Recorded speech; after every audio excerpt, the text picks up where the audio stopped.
I'm going to start in Romans chapter 5, because that helps us understand what was Jesus' death all about. Why did Jesus die? And I've been building that as we've been looking at this subject. Jesus became the representative human. He took the place of Adam. Adam had been created to be the head of the human race. But when he sold us down the river, Satan said, "I'm the prince of this world." And that wasn't pretty. We were in trouble. The natural tendency of the human heart is to do wrong. God decided to change that. He made it possible for us to win the victory. So let's start in Romans chapter 5, verse 12. And we'll see how Paul so adroitly addresses this issue and helps us understand what Jesus did to rescue us. And then we'll go back in Isaiah and read some of the prophecies. God knew what was going to happen. God was never taken by surprise. Okay, verse 12. Therefore, just as through one man sin entered the world, and death through sin, and thus death spread to all men because all sinned. Notice then you have a dash, or in verse 13 you have parentheses. Well, let's skip to the end of the parentheses and see what it's talking about. So, starting with verse 12 again. Just as through one man sin entered the world, and death through sin, thus death spread to all men because all sinned. Then we jump down to verse 18. Therefore, as through one man's offense judgment came to all men, resulting in condemnation, even so through one man's righteous act, the free gift came to all men, resulting in justification of life. For as by one man's disobedience many were made sinners, so also by one man's obedience many will be made righteous. Moreover, the law entered that the offense might abound. But where sin abounded, grace abounded much more. Isn't that exciting? So, yes, Adam blew it. But Jesus said, I will rescue you, me, each one of us. He rescued us all. Now let's go back and catch those parentheses. Therefore, verse 12, just as through one man sin entered the world, and death through sin, thus death spread to all men because all sinned. Verse 13, for until the law, sin was in the world. But sin is not imputed when there is no law. Now he's sharing some legal arguments here. This is lawyer talk you're getting into now. If there's no law, then can anybody break the law? Can't break the law because there's no law to break. But there was still sin.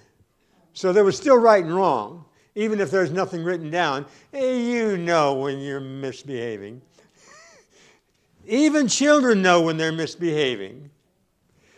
They don't have to be told that, I didn't give that to you. You're taking it without permission. They know when they're pushing the boundaries. And trust me, they will push the boundaries. Right, Mia? And as we deal with it with children, we learn how we need to deal with it with the sin that impacts in our life. Nip it in the bud. When you see that the choices are going in the wrong direction, we turn to Jesus and find strength in him. The parents, sometimes simple distraction is enough to turn them from doing wrong to doing right. Sometimes it takes somebody else going out and making an invitation so that things can get resolved. It takes a village. We work together on this. And it's such a joy to see that even though you don't have very many children in this church, you're still ministering with a children's story and seeking to bring them in. So, the legal talk, but let's look, what did God do about that? Verse 14, death reigned from Adam to Moses because there was sin. Yes, the law hadn't been written down on the tables of stone yet, but yes, they knew what was right, what was wrong. God had told us in advance. He explained to Adam, and Adam shared with his progeny, and so it was known, but there wasn't any written down law. Okay, death reigned from Adam to Moses, even over those who had not sinned according to the likeness of the transgression of Adam, who is a type of him who is to come. Adam was the prince of this world. He blew it. But there was a promise there in Eden. Genesis 3:15, there was a promise that God was going to send a deliverer. Verse 15, the free gift is not like the offense. If by one man's offense many died, yes, Adam sinned and his progeny have all died. The death rate on this earth is almost 100%. Now, if you're into rounding or averaging, yeah, it's 100%. But we know two that escaped without dying, and Jesus wasn't one of them. Enoch and Elijah.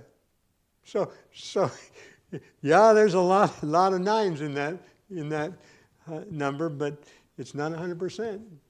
99.99999%, yeah, but not 100. Death reigned from Adam to Moses. The free gift is not like the offense.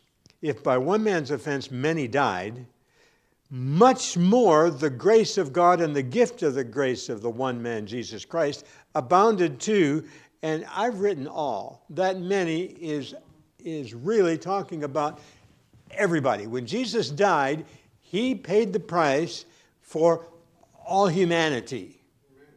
He died for us. Now, the tragedy is there are some people who say, I don't want it. How foolish, yes, but God gives choice. Jesus' death on the cross was as much to give people opportunity to choose against him as it is for people to choose for him. If he had made it so that we couldn't sin, then he wouldn't have had to die. But we'd be robots. We pull the string and we say, I love you, just like those dolls. God doesn't want that kind of service. He wants us to choose. He wants us to look and say, there's pleasure in sin for a season, but I don't want that. There's joy forevermore in Jesus. That's what I want. We choose. Abounded to all. Verse 16. The gift is not like that which came to the one who sinned, for the judgment which came from one offense resulted in condemnation. But the free gift which came from many offenses resulted in justification. For if by the one man's, now my New King James says sin, my margin says trespass. My New King James says offense. My margin says trespass. But what it's talking about sin, okay? If by one man's sin death reigned, much more those who receive abundance of grace and the gift of righteousness will reign in life through the one Jesus Christ. I don't think we can yet understand how grand this is. Satan got jealous of the position that Jesus had. And he said, I want to be like God. And God said, no, you're a created being. You can't. But then he created humanity with the ability to procreate. And we have millions of people, billions of people. And I don't know how many are going to be in glory, but there's a good bunch of us that are going to go to glory. Because of what Jesus did, he became our brother. Now, we talk about this. When Bonnie and I got married, what's mine's mine, and it's hers, and what's hers is mine, and it's hers. We share. Now, I know there's families that have separate checking accounts, and there's valid reasons for that sometimes, but it's ours. Well, I've got brothers. And we share. My stepmother doesn't understand it. She says, she gives us some food or something, and she says, be sure to share. Well, yes, but it's not as if we measure it and weigh it and cut it in half. He takes some, I take some, and when it's all gone, it's all gone. And we don't care. Jesus is our brother. Are you listening to me? He's the ruler of the universe. And he says, I'm going to share what I have with you. I don't know what that means, but it's pretty special. I think we're going to get something that's frightfully close to what Satan was jealous about not getting. He's going to be sending us throughout the universe to share his love in ways that only we can because we understand what forgiveness is experientially. There's a big word, I don't know. I don't know how to say it, but I should have looked it up. Google helps a lot if you do. But it means that when the king sends out a representative, he has the position and responsibilities of the king, and he's supposed to be treated as if he were the king. We sometimes call those ambassadors in our modern terms, but that's really not quite as close as what he's sending us as his representative. And when we tell the story of what Jesus did, they'll hear it. People will hear it and understand it in ways, and their response will be, God, I love you more. The universe watched Jesus die, but as we tell the story of what that means for us, they will fall in love with Jesus even more. That's what this is talking about. So now we go back to Isaiah. We call Isaiah the gospel prophet, and oh my, he was. Especially these last few chapters of Isaiah. What a story about Jesus. This Isaiah 53 is talking about how Jesus took our place. And I counted them this week as I was preparing the sermon. There's a dozen times in this chapter where it says he took our place. 2 in verse 3, I think it's 4 in verse 5. He took our place. Who would believe our report? Verse 1. To whom has the arm of the Lord been revealed? I believe that's an invitation for us to meditate on these things. As Brother David said, take some time this week and read this. Read it several times. Yeah. Meditate on this chapter. What God has done to rescue us. Verse 2, he shall grow up before him as a tender plant. Jesus came. He was a baby. He grew up into a young man. We don't have much about his childhood. We have a glimpse of him when he was 12 and went to the temple, and he saw that Passover lamb, and he said, that's who I am. That's when he really understood who he was. The revelation to the baby Jesus of who he was as the God-man, it came slowly and gradually, but he grew into it. Grow up as a tender plant, as a root out of a dry ground. He came to this world when things were really, really bad. I know they're bad now, and they were similarly bad then. And he didn't look particularly good. We like to brag on how pretty our babies are. Well, newborn baby really isn't all that pretty. Kind of red and wrinkled. But they're ours, and we're excited about it. As well we should be. But Jesus was not an exceptionally beautiful child. God did not choose to give him that advantage. You may have noticed that the best-looking kids get the prizes, get the special treatment. It's not fair, but it's real. Jesus did not take any of those advantages. And he could have. He could have been born in a rich family. He could have grown up in a palace. But he knew that he needed to identify with poor folk. And Truth be told, we're all poor folk. We just don't have a good perspective on some of these things. But yeah, he wanted to identify with all of us. Root out of a dry ground, no form or comeliness that when we see him, there is no beauty that we should desire him. His physical appearance wasn't particularly attractive. He was despised and rejected by men. People didn't say, yes, I want to be on your side. He was a man of sorrows.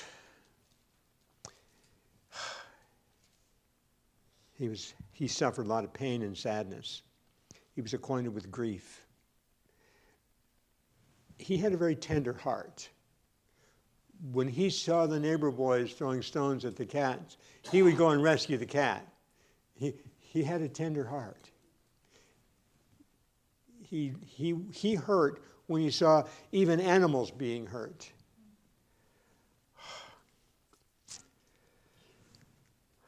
We hid, as it were, our faces from him. He was despised, and we did not esteem him. Nobody cared. Verse 4, surely he has borne our griefs. He took our sicknesses upon himself. He carried our sorrows. Yet we esteemed or counted him stricken, smitten by God, and afflicted. As Jesus was suffering, people looked at him and they said, why, he must have deserved it because he did something wrong, or maybe his parents did.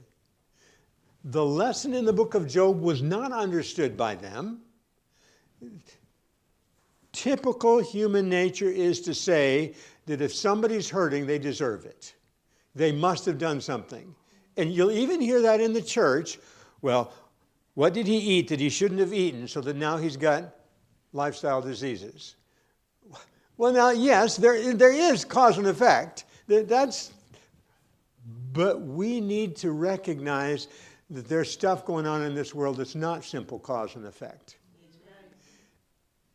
And we need to recognize that Satan is attacking the people of God.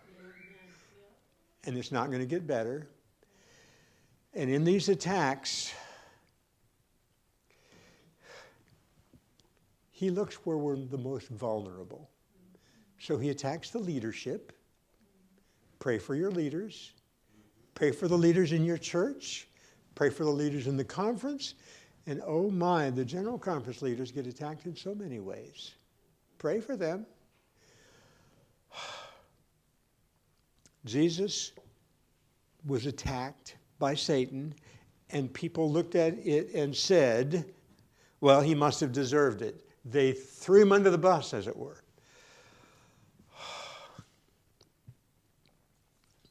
Verse 5, he was wounded for our transgressions. The suffering that Jesus took was to rescue us. He was bruised for our iniquities. The chastisement of our peace was laid upon him. So he took the punishment that we deserve so that we can get the righteousness that he deserves. By his stripes we are healed. When he hung on the cross, the men forsook him and fled. Now we have a bit of a record that John, the beloved disciple, was there. We have no record that any of the other of his disciples, the closest ones, were there.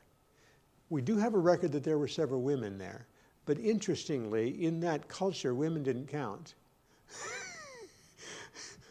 Fortunately, in our culture, we're at least recognizing that they count some, although, still, they get discounted much more often than they ought to be. The women were there. But the people who counted rejected him. That's what it's mentioning here in anticipation. And when we read the story, that's what happened in actuality. All we like sheep have gone astray. We're all sinners. We're all guilty. We have turned everyone to his own way. We've done our own thing, our selfish actions. And the Lord laid on him the iniquity of us all. So we did wrong and he got punished. Did anybody ever get punished for your wrong? It's a terrible thing. But sometimes and it can be really messy. A friend of mine driving a little Porsche, way too fast. About the time he was overtaking a Lincoln that was going too fast, but not much too fast, he saw a policeman hanging out just over the side of the road. So he slowed down in front of that Lincoln, and the driver of the Lincoln was upset that this little Porsche is slowing him down. He hadn't seen the policeman. And he roared around the Porsche, and the policeman came and pulled over the Lincoln, and the Porsche driver waves. Did anybody ever take your punishment? Happens. Jesus took our punishment. And he didn't get angry. I'm sure that Lincoln driver was angry. Because normal human response. It wasn't me that going quite that fast. No, but you were going too fast. You got to take your lumps. Jesus had upon him laid my sin. Verse 7, he was oppressed, he was afflicted, yet he opened not his mouth. He didn't complain, he didn't criticize. When he was being tried, there were 7 mock trials that Jesus went through. 7 of them. And they were all kangaroo court. He did not say, I'm innocent. He just stood there quietly. Led as a lamb to the slaughter, as a sheep before its shearers is silent, so he opened not his mouth. You can look in Psalm 22, find a parallel passage to this. That describes even in more detail Jesus' suffering on the cross. Verse 8, he was taken from prison and from judgment, and who will declare his generation? He was cut off from the land of the living. For the transgression of my people he was stricken. And verse 9, they made his grave with the wicked, with the rich at his death. And you know the story. Joseph of Arimathea, a wealthy Pharisee, part of the Sanhedrin, when Jesus died, he said, I want to be on his side. And he, from the generosity of his heart, he said, well, I've made this tomb where I was planning on being buried, but I'll give it to Jesus. He gave his own tomb to Jesus. And some of you may have had opportunity to go to Jerusalem. If you do, when the war's not on. But I was planning on going a couple years ago, and then a war came on, the Gaza thing, and we didn't get to go. Some of the pastors went to a trip to Greece instead, and I said, no, I'm not interested in Greece. I've been to the Holy Lands once, and I wanted to go with Bonnie this time, but it didn't happen. In Jerusalem, they have what they call the Garden Tomb. Now, we know that it's not the tomb where Jesus was buried. We don't know where that one is. But this one has some of the accoutrements that go with the tomb where Jesus was buried. It's got that rolling stone. That's kind of neat. And it's empty. It's empty. Amen. Okay. It can be very moving to go. And if you're able to go with a group and you make arrangements in advance, you can celebrate communion there. Now, you've got to make quite a few arrangements. One, with the administrators of the Garden Tomb, that you'll have some privacy there, and they will reserve it for groups. But you also have to bring your own foot washing materials, bread and juice. You got to supply. You got to do it all. You've got to make the plans. But it's doable and it's worth it. He made his grave with the wicked and with the rich at his death. He had done no violence, nor was any deceit in his mouth. Now, that's a key phrase. There was no sin in Jesus. So when he died, yes, he really died. Jesus died. But the grave couldn't keep him. He died the second death. He died the death that we deserve for our sin, not the first death that has been so pervasive throughout time, but he died the second death. So in looking at how Jesus died, we can see how the wicked are going to die. And it's really tragic, but simple. It's not that Jesus is mad at him and kicking him and torturing him to death. No, he forsakes them. He says, You've made your choice. I'll let you have the choice you've made. Jesus said he was forsaken there on the cross. He felt the absence of his Father. And when God says, you've looked it over, you've recognized what you've chosen, and you have chosen, I'm going to have to let you have the consequences of your choice. We've been on life support for thousands of years. The only reason we're alive is because God is supplying us, even though we have sinned and deserve the death. It pleased the Lord to bruise him. He has put him to grief when you make his soul an offering for sin. Jesus took our place. He became the offering for my sin. He shall see his seed, that's you and I. He shall prolong his days. The pleasure of the Lord shall prosper in his hand. Jesus will see that he's rescuing us, and he's satisfied. The suffering that he went through was worth it for you. Treasure that. He shall see the labor, and that word labor, it's tied to the word about travail, the childbirth scene. And most of you are old enough, you probably have either been through childbirth or been well acquainted with somebody who went through childbirth. I know. Some women are able to spit them out easily. But sometimes it's hard, okay? Sometimes it's very hard. And so we do understand that it's not the same for everyone, but it's a potent illustration of the pain that Jesus went through. The travail of his soul, he really, really hurt. But just like that mother, when the baby's born, they say, oh, yes, I love it. And they put it to their breast, they're happy. Of course they're happy. It was worth the pain. For Jesus, it was worth the pain.